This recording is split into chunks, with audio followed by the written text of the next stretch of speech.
I've been working with SQL Server for a very long time, and currently I'm working as a DBA at a famous Formula One team in Italy. If you want to read my blog, you can find it at spaghettidba.com, and my handle on Twitter is @spaghettidba.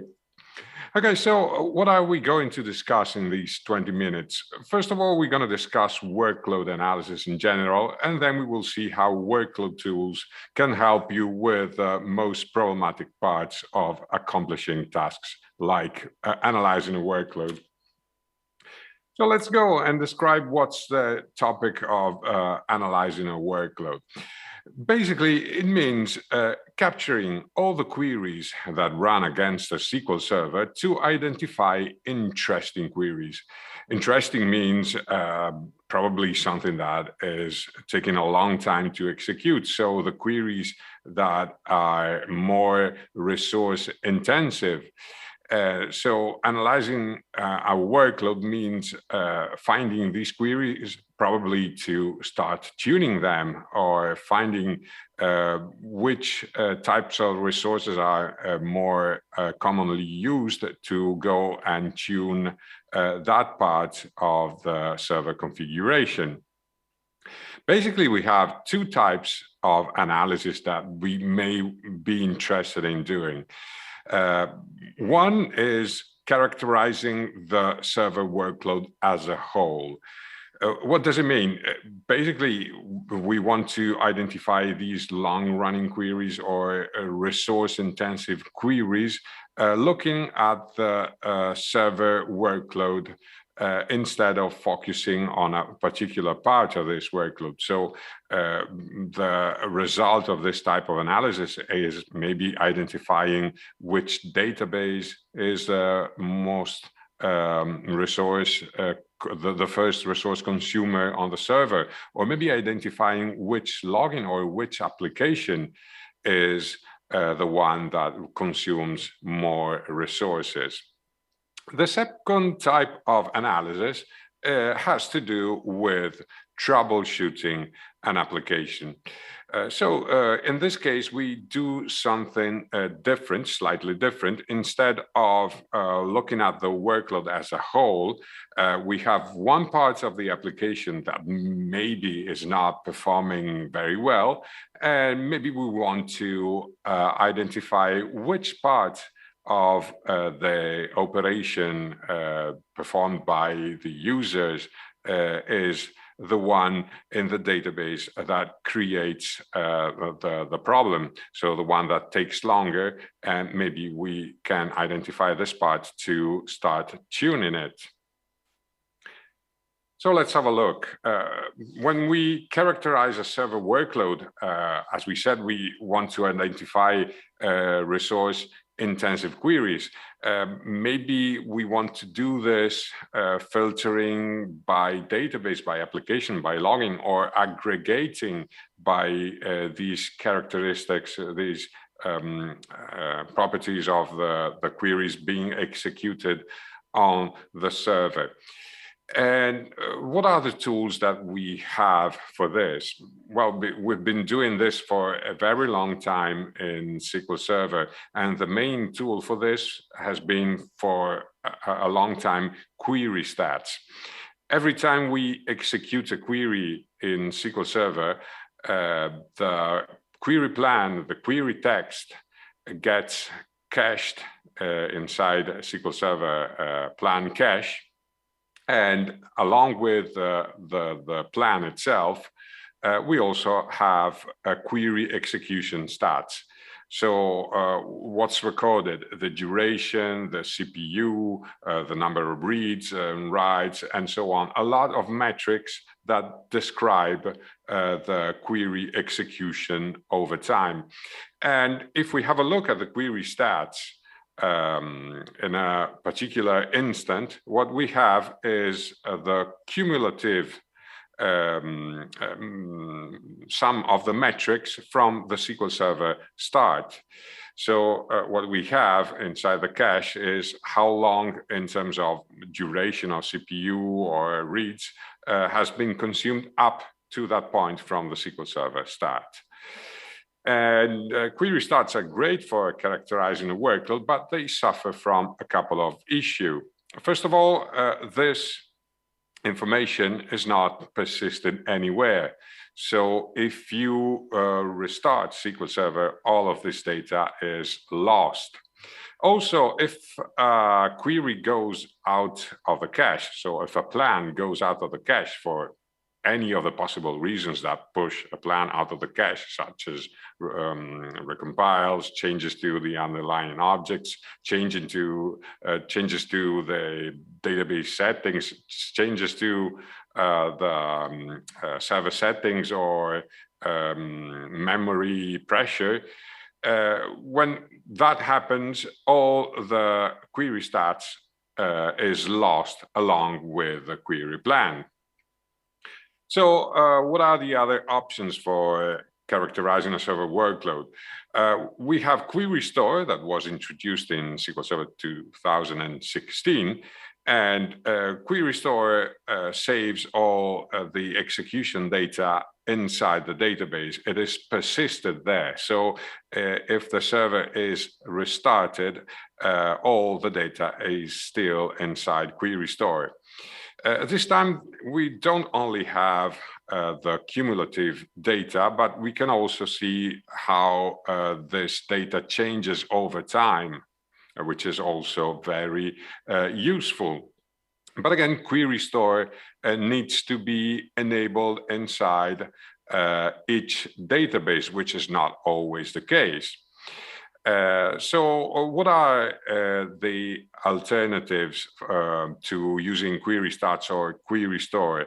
In order to identify all the queries executed on a server, we would have to capture them with something like SQL trace or extended events. And only by capturing all the queries executing on the server, we would have perfect picture of what is being executed on the server. The downside of using SQL trace or extended events is that we have to store this information inside a file before we can analyze it. Regarding troubleshooting, this time, as we said, the purpose is not identifying the distribution of resource-intensive queries or identifying the databases or applications that consume more resources. In this case, we have maybe an application that is misbehaving, and we have to trace on the SQL Server side what is happening to identify the problematic parts of the workload. So in these cases, we will have to coordinate with the users in order to find the specific application that is causing the issues, and maybe filter down this capture as much as possible down to the specific process ID, and find that process and trace as precisely as possible in order to clear all the noise from the capture. Tools for doing this. As usual, we have SQL trace and extended events that are great for filtering and capturing the events. And for the analysis, we have interesting tools like clear trace, or in SQL Server Management Studio, we have the extended events viewer, which is capable of filtering and aggregating the events. One of the pluses of using clear trace over reading the individual events in SQL trace or extended events is the ability to normalize the queries. Normalizing the queries means that instead of analyzing all the queries one by one, we try to aggregate them as much as possible. So we remove all the variable parts like literals or variables inside the queries, and we can group and aggregate together the metrics from queries that are different, but the different part is only literals or parameters. And in this case, it is much more useful to run such an analysis. So all of this seems complicated, but fortunately, we have workload tools that can help you do this. What's workload tools? It's a collection of open source tools. It is available from workloadtools.com, which sends you to the appropriate GitHub repository where you can download workload tools and install it on your machine. It's a collection of command line tools that can help you in all the aspects of benchmarking and analyzing workloads. So it helps you for the workload capture, it helps you with the workload analysis, and even with a workload replay in order to understand how this workload would perform on a different hardware, on a different version of SQL Server, and so on. It has some unique features that are not found in any other benchmarking tool. So it works against Azure SQL Database and can also perform real-time captures and replays. So how does it mean capturing and analyzing a workload with workload tools? When we have to characterize a server workload, we would have to set up a capture with workload tools. And in this case, we would have to run workload tools for a long time, so hours or days or even weeks. And workload tools takes care of analyzing all the queries captured on the server and writes the analysis data on a SQL Server database that is used for recording all this analysis data. After a meaningful amount of time, we can stop the capture and analyze the data, which we could also do while the workload is being captured. And for troubleshooting, it looks very similar to this. All we have to do is set up a capture.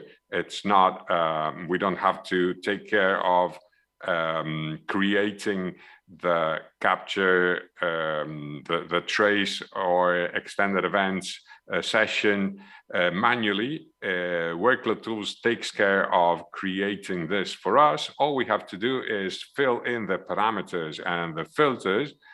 And once we have the capture ready, we can start the application. We can capture the problematic part of the workload. So we press the button that activates the problematic part of the workload, and then we stop the capture and we can analyze the data, same as we did for a whole workload analysis. In this case, what changes is how we use a more focused capture with more filters.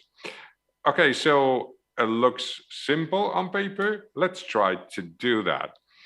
So what we have here is an instance of SQL Server. We have a WorkloadTools database. This one is the database that will receive the analysis data. As you can see, inside this database, we have some tables like applications, databases, and workload details that contains all the queries being captured and analyzed.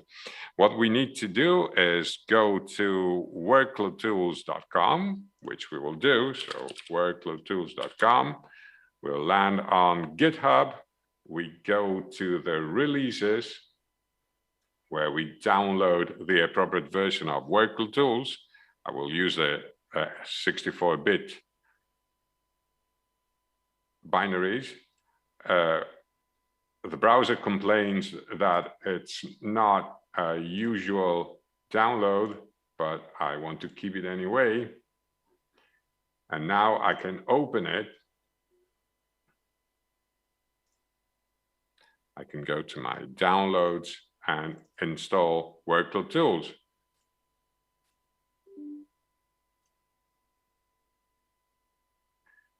And it's ready. So now that we have Workload Tools ready, all we have to do is create a configuration file for the capture. So in order to do that, we will have to create a JSON file that contains all. Thank you. We have to create a JSON file that contains all the parameters for WorkloadTools. In this case, we will use an extended events workload listener. We have different types of listeners. This one is for extended events. If we are working with an older version of SQL Server, we can also use SQL Trace workload listener. We have to provide the name of the server to connect to, the one that contains the workload. And in this case, we can set how long the capture will have to last. In this case, I set this to 10 minutes. And we can also provide some filters. I didn't do it in this case. And we can filter by database, by application, by host, or by login. And then in order to analyze the workload, we have an analysis consumer.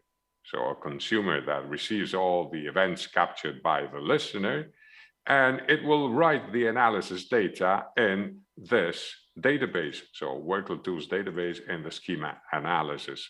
If I start this, all I have to do is run this by using SQL workload.exe, and I will pass the JSON as the parameter. And if I do this, so let's do that.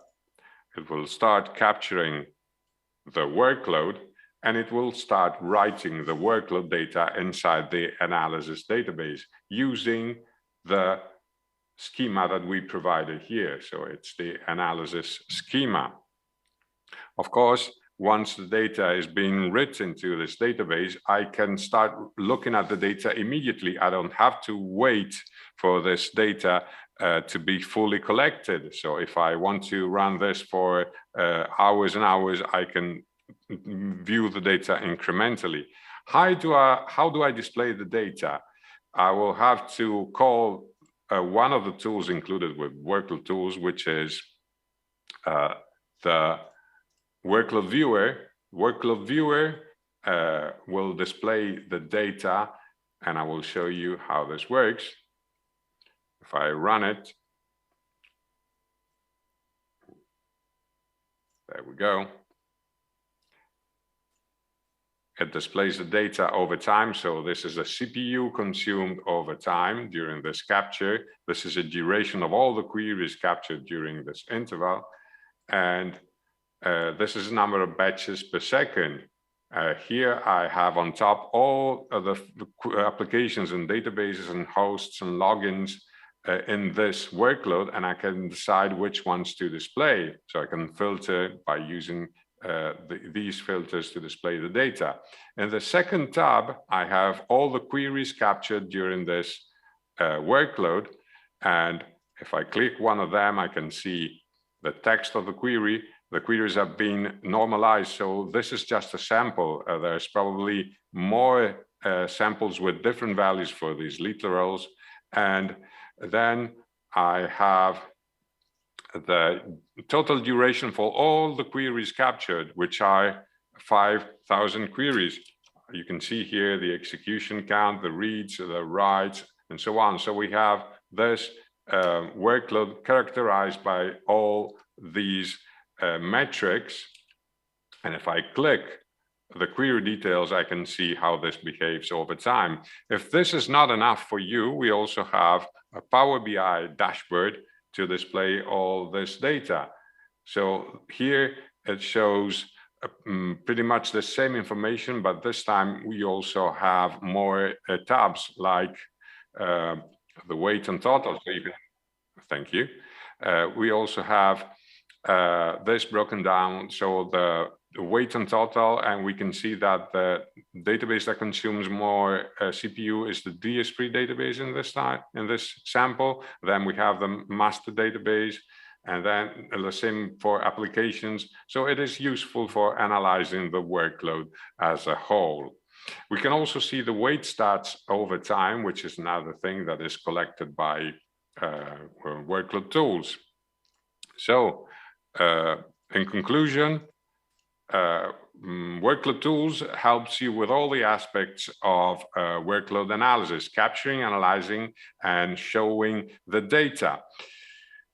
So thank you very much. If you have questions, I'm available to answer them. You can also ask by email. I'll be happy to get back to you. And remember, please to fill the feedback for the organizers. It's very important for them and also for the speakers.